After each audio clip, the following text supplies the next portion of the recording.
speaker. He had watched that pond. Speaker found some blackfish in the pond. Speaker wanted to keep them as his pet. বললাম না সেদিন নদীর karate dress খুঁজতে গিয়ে ভীষণ বড় সাপে বড় হয়েছে। এই যে দুটো ড্রেস দেখতে পাচ্ছেন, এগুলো নাইটি, শীতে পরারই নাইটি। এগুলো ঢুকিয়ে রেখে দিয়েছিলাম, মনেই ছিল না। তো ক্যারাটে ড্রেসটা খুঁজতে গিয়ে এই দুটো টেনে বের করেছি। এখন যতদিন না ছেড়ে এটাকে পরে পরে একদম শেষ করে দেবো। আসছে আমাদের বাড়ি গেস্ট এসেছে, গেস্ট আনসুরা মাসি। এখানে তুই কি করছিস সেই সবগুলো নিয়ে? তোর কোনো কাজের কাজ হচ্ছে এটা? মাটিগুলোকে সাইড করে খুঁড়ে খুঁড়ে এই কাণ্ড করছে। বাবা কালকে যা জন্মের খাওয়া খেয়েছি বলবেন না, মানে বিরিয়ানি থেকে শুরু করে কর্ন চাট কি নেই, মাঝখানে যে কত কিছু ঢুকেছিল, ফুচকা থেকে আরম্ভ করে সব কিছুই। তো আজকে সিম্পল খাওয়া, ফ্যান ভাত বসিয়েছি। এই দেখুন আলুর অবস্থা, ঠিক আছে, ছোট আলুর এই অবস্থা হয়েছে। পুঁতবো, প্রচুর টব খালি আছে, ওখানে রেখে দেবো, সুন্দর গাছ হয়ে যাবে, প্রচুর আলু পাবো, আলুজ। আর আমি যখন কোনো কাজে হাত দেবো, আমার মেয়ে থাকবে না সেটা হয়, ঠিক চলে এসেছে গুটিয়ে গাটিয়ে, যা করছিল সমস্ত কিছু ওখানেই স্থগিত রেখে চলে এসেছে।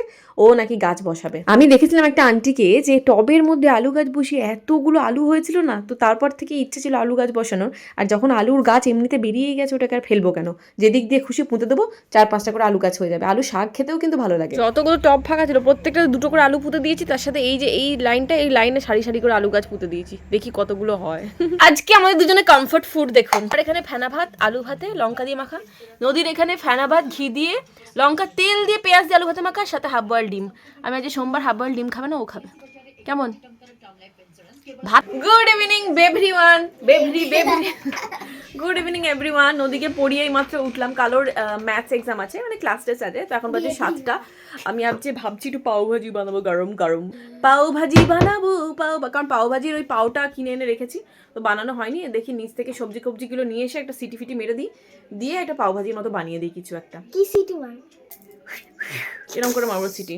পাও ভাজি, বড়া পাও, এগুলো তো আর প্রত্যেক দিন হয় না, এগুলো ওয়ান্স ইন এ ওয়াইলই হয়। তো একটা যে মশলা কিনে এনে রাখি, তো তারপরে সেকেন্ড বার যখন পাও ভাজি বানাই, ততদিন ওটা ডেট এক্সপায়ারি হয়ে যায়। তো লাস্টবার আমি পাও ভাজি বানিয়েছিলাম উইদাউট মশলাই বানিয়েছিলাম, বেশ ভালো লেগেছিল। ওর মধ্যে একটু জিরে, ধনে, শুকনো লঙ্কা এই সমস্ত গুঁড়ো দিয়ে দিই, একটু গোলমরিচ গুঁড়ো দিয়ে দিই, বাটার, লেবু রস, ব্যাস। আর কে দেখে, যা ভালো লাগে না খেতে। যদিও সত্যি কথা বলতে কি, আমার কাছে যে সবজির পরিমাণ খুবই কম ছিল, না ছিল কর্ন, না ছিল মটর বেশি, না ছিল একটু ভালো পরিমাণে গাজর, ব্রকলি, কিচ্ছু ছিল না। তবু ওরই মধ্যে যা ছিল, শুকনো দুটো বিনস পেয়েছিলাম, একটা গাজর, এইগুলো থেকে থেকে এমন দরকচা হয়ে গেছিলো যে 3খানা সিটি দেওয়ার পরেও মরা সেদ্ধ হয়নি। তো ঠুকে ঠাকে এদিক ওদিক দিয়ে ব্যবস্থা করলাম, বেশ কিছুটা বাটার, পেঁয়াজ ভালো করে কুচি করে ভেজে নিয়ে তারপরে ওই যে চটকে রাখা জিনিসটা দিয়ে দিলাম, দিয়ে ভালো করে নেড়ে নুড়ে একটু ওই অল্প অল্প যা যা মশলা ছিল তাই দিয়ে দিলাম, একটু ছোলে মশলাও দিয়েছিলাম, ওই ছোলে বাটুরা বানানোর যে মশলাটা, ওটা অল্প দিয়ে দিয়েছিলাম। তারপরে লাস্টে কাঁচা লঙ্কা ছড়িয়ে, ধনে পাতা ছড়িয়ে, ব্যাস গরম গরম সার্ভ করো। আমি কাঁচা লঙ্কা বেশি দিইনি, কারণ মেয়ে খাবে না, ওই জন্য। সত্যি কথা বলতে কি, এই পাওভাজি মাওভাজি এই জিনিসগুলো ওদের টিফিনের জন্যই আনি, কারণ ওর টিফিন একদম বেশ নতুন নতুন কিছু জিনিসপত্র চাই, আজকে এটা দেবে ওটা দেবে। তো রাত্রেবেলা আমাদের কিছু বানানো হয়নি। আমি ভাবলাম যখন টিফিনের জন্য বানাচ্ছি, পরিমাণে একটু বেশি বানাই, রাত্রেবেলা আমরা খেয়ে নেবো, ওকে কালকে টিফিনে দিয়ে দেবো। এই যে লেবুর রস দিয়ে দিচ্ছি, গ্যাস বন্ধ করে দিচ্ছি, বেশ কিছুটা বাটার দিয়ে দেবো, ওপর থেকে বেশ কয়েকটা পেঁয়াজের কুচি। নিজের ইচ্ছে মতো গার্নিশিং করুন। আমার গার্নিশিংয়ে খুব একটা বেশি ন্যাক নেই, আমার খেতে ভালো হলেই হলো জিনিসটা। সত্যি কথা বলতে কি, ঠান্ডার দিনে গরম গরম পাওভাজি যে ঘরে বানিয়ে খাচ্ছি, এটাই যথেষ্ট। আর এইরকম একটা ভাজি হলে বিশ্বাস করুন পাওয়ের দরকারও পড়ে না। যদি পাতলা পাতলা নরম ময়দার রুটি করেন না, ওইগুলোও দারুণ লাগে। হালকা একটু বাটারে ফ্রাই করে নেবেন, আহা, ওটা দিয়েই জমে যাবে ভাজিটা। এখানে মোটা সোটা হৃষ্টপুষ্ট থেকে পাউরুটিগুলোকে মাঝখান থেকে একটা করে কাট লাগিয়ে নিচ্ছি, এরকমই করে ওরা, যেহেতু করে আমি তাই করলাম, নাহলে করার কোনো দরকার পড়তো না। ইভেন বড়া পাওটাও বোধহয় হাফ এরমভাবে কেটে মাঝখানে বড়া ঢুকিয়ে করে। আমি একবার বড়া পাওয়ার রেসিপি শেয়ার করেছিলাম, বেশ ভালো হয়েছিল। মিস্টার মুখার্জি প্রায় 2-3টে খেয়ে নিয়েছিল। কিন্তু আমাদের এখানে যারা বড়া পাও করে না, বিশ্বাস করুন এত মিষ্টি দেয় বড়া পাও, না মিষ্টি পাও ভগবান জানে। দোকানে দেখেছি ওই ভাজির যে তাওয়াটা, ওটার মধ্যেই বাটার দিয়ে পাউরুটিগুলো সেঁকে দেয়, বাট আমি আর সেটা দিলাম না, আমি জাস্ট বাটারেই দিয়ে দিচ্ছি। ওই ভাজিটার মধ্যে লাগিয়েই খাবে, অত হ্যাপা কে করছে বলুন তো? একে ঠান্ডায় জমে যাচ্ছি, খাওয়ার শেষ নেই। মাঝখানে 2 দিন ঠান্ডাটা বেশ কম হয়েছিল, তারপরে আবার মরার ঠান্ডা কোথা থেকে উড়ে এসে জুড়ে বসেছে, বিরক্তিকর। ভাজি একদম রেডি, যদিও এটা আমার আর মিস্টার মুখার্জি দুজনের, ঠিক আছে। আর নদীকে কালকে টিফিনে দিয়ে দেবো। পাও ফাও কিছু ভাজি, ওর ভাজিটা জাস্ট তুলে রেখে দিয়েছি, মিস্টার মুখার্জি এখানে তুলে দিই, ও আবার একসাথে খেতে পারে না। আমি বাটিতে নিয়ে নিচ্ছি, ওকে প্লেটে দিয়ে দিচ্ছি। কালকে টিফিনে দেবো বলে আমার সাথে খেতে বসে গেছে, ভালো লাগছে। কালকেও আছে, টিফিনে নিয়ে যাবে, ঠিক আছে। মিস্টার মুখার্জি খাচ্ছে, দোকানের স্টাইলেই খাচ্ছি, দাঁড়িয়ে দাঁড়িয়ে খাচ্ছ, কিন্তু এটা তো পাওভাজি মশলা দিইনি আমি, এমনি প্লেন মশলা দিই। বাইরের থেকে ভালো লাগছে, অনেক ওই ভালো লেবু রস বাটার দিয়ে আমি করে দেখেছি, এটা তো দারুণ লাগে টেস্ট, আর এটা হেলদিও, মানে বাচ্চাদের দেওয়ার জন্য বেশ ভালো টিফিনে। এর সাথে রুটিও দেওয়া যায়। এই ভাজিটা এত সুন্দর হয়েছে, রুটিটাকে হালকা বাটারে ভেজে, এই দেখ আবার খাচ্ছিস, নদী পেট খারাপ হয়ে যাবে। আটকাতে পারছে না যে টেস্টি হয়েছে। তুই পরোটা খেয়েছিস? আমরা পাও ভাজি খেয়ে বাকি পাও ভাজির ভাজি ফ্রিজে ঢুকিয়ে দিয়ে এখন গল্পওয়ালার মানে গল্প শুনছি, শুনতে শুনতে ঘুমাবো। 12টা বাজতে চললো, আমি অর্ধেক আবার ঘুমিয়েও পড়েছিলাম। ওকে, তো কাল সকালবেলা দেখা হচ্ছে। হ্যাঁ মিস্টার, তুমি একটু বেরো, আমি কোথায় চাপবো তাহলে? এই তো বিছানা বসবে। আমি কি এখান থেকে চাপতে চাপতে যাবো নাকি? না না, এই তো ওখানে এসো। আজকে মিস্টার মুখার্জি নদীর সাথে আমিও যাচ্ছি বাজারে। আমাকে নারকেল কিনতে হবে, গুড় কিনতে হবে, পিঠে খাবো। গুড় না হলেও নারকেল আর চালের গুঁড়ি নারকেল পাওয়া যায়? আর খোয়া নিয়ে আসবো। বাজার করবে, আমি তখন একটা বিরিয়ানি হাঁড়ি কিনবো।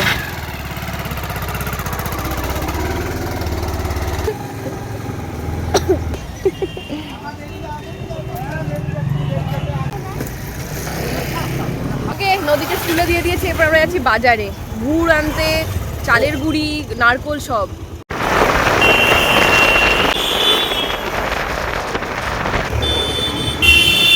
শীতের সবজি নাও না। এটা কত হচ্ছে দেখুন তো?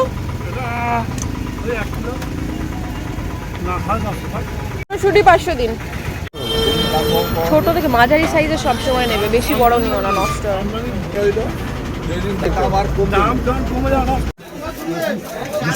এটা তো চ্যাংড়া হয়ে গেছে, তেলে ভাজা। হ্যাঁ এরকম হয়ে গেছে কেন? বরফ বরফ বরফ হয়ে যায়। এই গাই এতটা মাছ সাজিয়ে চাপলে জ্যান্ত অবস্থা বিকে যাবে, এতে করে আসছে তো। এটা নিই না। আচ্ছা, বাবার জন্য এখানে রুই মাছ নেওয়া হচ্ছে, আর আমাদের এখানে দেশি ছোট ট্যাংরা পেয়েছি, ওই ট্যাংরা নিয়ে নিচ্ছি অল্প করে। আজ একটু দেশি মাছ খেতে ইচ্ছা করছে, আর সি ফিশ খেতে ইচ্ছা করছে না আজকে।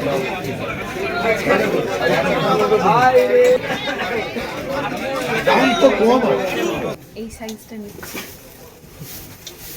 বিরিয়ানির জন্য, অনেকদিন ধরে বাজারে বিরিয়ানি হাঁড়ি নেবো, তো পেয়েছি এটা। এর ঢাকাটা কোথায় গেল? এইটা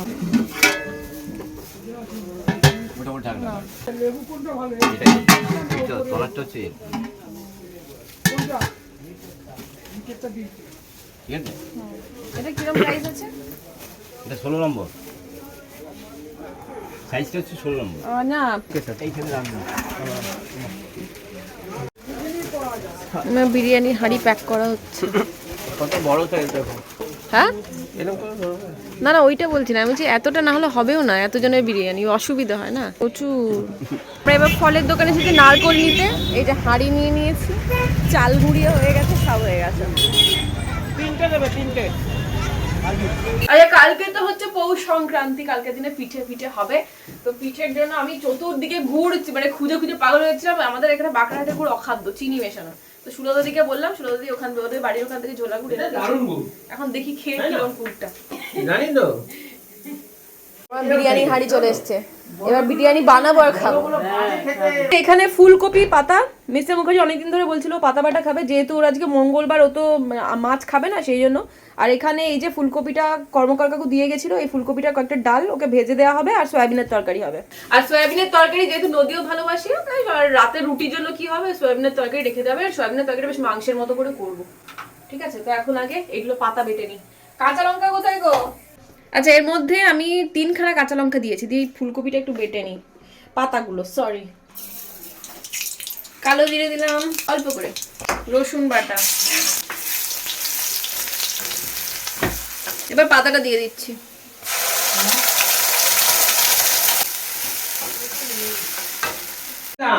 এই যে চারটে কাঁকড়া 1100 ওজন হয়ে গেল। মিস্টার মুখার্জির ফুলকপি বাটা এখানে হচ্ছে।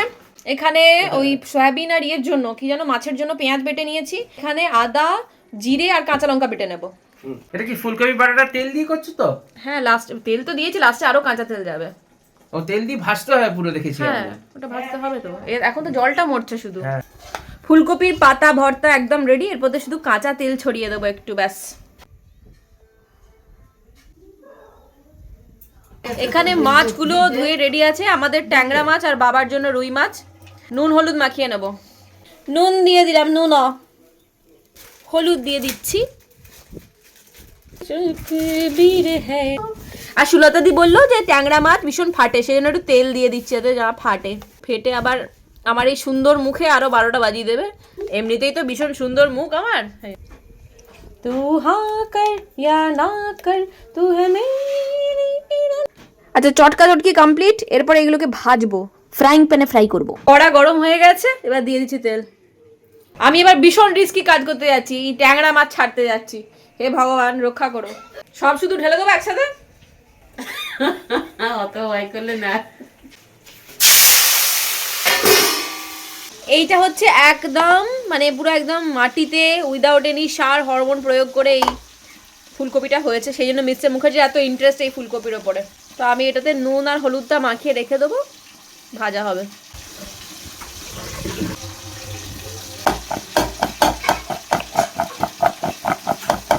আচ্ছা, এই ট্যাংরা মাছগুলোকে আমি পুরো একদম চ্যাংড়া করে ভেজে নিয়েছি। এরপর এগুলো সব তুলে রাখবো। আর বাবার মাছটা ভাজা হয়ে গেলে না, দুটো মাছেরই একসাথে আমি ঝোল করে দেবো, আলাদা আলাদা করে আর করবো না, অনেক টাইম লাগবে।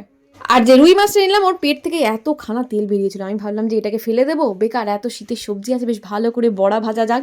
ইভেন পেঁয়াজ কলিয়ে দিয়েছি, পেঁয়াজ কলি ছোট ছোট করে কেটে বড়ার মধ্যে দিলে এত টেস্টি লাগে না। আর মাছের ঝোলে দেবো বলে এই আলুগুলো লম্বা লম্বা করে কেটে রেখেছিলাম, ওইগুলো এখানে দিয়ে দিচ্ছি, ভালো করে ভেজে তারপরে তুলে রাখবো। আর এইদিকে সমস্ত বেসন, চালের গুঁড়ি, একটু সোডা ফোডা দিয়ে ভালো করে মাখিয়ে বড়াগুলো ভেজে নেবো। সত্যি কথা বলতে কি, আমি মাংসের চর্বির বড়া বিয়ের আগে খেয়েছিলাম, বাট এই তেলের বড়া কোনোদিন খাইনি। আমার শাশুড়ি মায়ের কাছ থেকেই প্রথম শিখেছিলাম এবং খেয়েছিলাম, বেশ ভালোই খেতে। আপনাদের বাড়িতে কি এই তেলের বড়া হয়ে থাকে, বা তেল দিয়ে আর কি কি রান্না আপনারা করেন? যেরকম সবজি ওই মানে তেল পটকা দিয়ে একটা চচ্চড়ি হয় সেটা আমি জানি, বাট আর কিছু হয় নাকি অবশ্যই কমেন্টে জানাবে। এইদিকে তেলের বড়া মাখতে গিয়ে আমার আলু গেছে পুড়ে, যদিও সেরকম পড়েনি, হালকা হালকা একটু ধরে গেছিলো। তো এরপরে আলুগুলোকে তুলে রাখবো, দিয়ে সমস্ত কিছু দিয়ে বেশ ভালো করে একটা মাখা মাখা ট্যাংরা মাছের তরকারি করবো। বেগুন দিয়ে করে, বাট বেগুনটা মানে কেন জানি ভালো লাগে না বেগুন আলু দিয়ে, তাই আমি সিম্পল কালো জিরে কাঁচা লঙ্কা ফোড়ন দিয়ে, পেঁয়াজ বাটা, অল্প একটু আদা বাটা আর একটু টমেটো দিয়ে রান্নাটা করবো। আর আদার সাথেই না আমি কাঁচা লঙ্কা বেটে নিয়েছিলাম, তাই এর মধ্যে যে টেস্টটা আসবে ফাটাফাটি আসবে, ফাইটটা। অনেকে ট্যাংরা মাছের সর্ষে পোস্ত দিয়ে যেটা হয় মাখামাখা, ওটা খেতে বেশি ভালো লাগে, বাট সামহাও আমার ওই সর্ষে রান্না খুব একটা বেশি পছন্দ না। আমার শ্বশুর বাড়িতে সবাই বেশি খায় সর্ষে, বাট আমার এইরকম রান্নাই ভালো লাগে। তো ভগবানের কৃপায় না, আরামবাগের থেকে বেশি কিন্তু আমাদের এখানে বাজারে মাছের পরিমাণটা অনেক বেশি, মানে ভ্যারাইটি অফ মাছ পাওয়া যায়। কিন্তু সকালের দিকে যেতে হবে, ওই ধরুন 9:30 10টা বেজে গেলেও তো মাছের পরিমাণ আস্তে আস্তে কমতে থাকে। যদি 7:30 8টার দিকে যাওয়া যায়, মাছের বাজার সত্যিই বলে মানে যত রকমের মাছ আছে তত রকমই পাওয়া যায়।